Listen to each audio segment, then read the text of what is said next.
Hey, what's going on? So listen, we're video series here on successful habits you should have as a real estate wholesaler just getting started, or even in a residential realtor real estate agent. Not real estate, I'm sorry. Well, real estate agent certainly, but like a fix and flipper investor is what I was trying to say. The, this is number seven, if I do it right. Number seven. Number seven, right? And it's knowing zoning. Okay, here's the point of this video. Zoning is really important because whenever you look, this is a great habit to have because every time you look at a property, you want to know what it's zoned for. Okay, probably most of you who are watching this video are getting started, or maybe you're already doing some real estate transactions, being a fix and flipper or a wholesaler kind of thing. Most of your stuff's going to be residential, okay?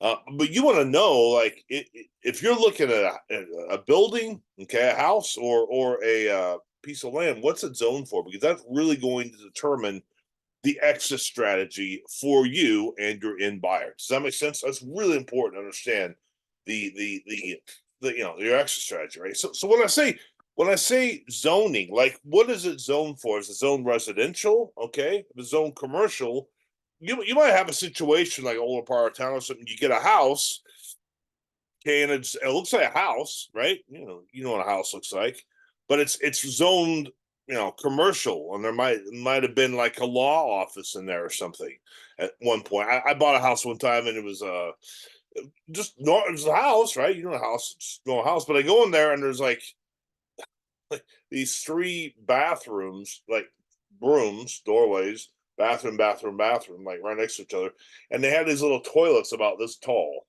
and there was apparently a little child care thing in there. And so we had to reconvert it back into a residential, but it's because I knew what zoning was. I knew that they would let me do, residential. The town would. So this is important for you again because if you get a couple things, if you get a property and you want to assign it to your buyer, and your buyer is buying residential, and the property ends up being a commercial, and you know you can't sell it as a residential property. You're in your buyer, your fix and flipper kind of thing. He is going to have a hard time getting a end user buyer to be able to get that loan because their loan is going to be for residential, right? And if it's zoned commercial, you see the issue there? Okay, so you just want to know this, okay? But also a real home run on these things is what, I mean, if it's zoned like residential, like R2, R4 kind of thing, you potentially can get multiple lots, buildable lots out of the deal. Okay, so that see how that can really change it. Let's say you get a house. I have a lot of videos about these things. You have a house on some land, but if it's zoned R4, potentially you could split it four times, and now you have four buildable lots.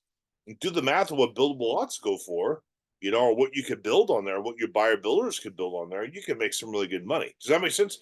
So don't leave money on the table. Always, always, always know what zoning is. Okay, and then you can make good business decisions on that. Listen, if you want more information on this, or you want to talk about some joint venture potentially on some deals, just let me know below. We'll get on a Zoom call, and potentially we can do some business together. Look forward to helping you out. See you on the next video.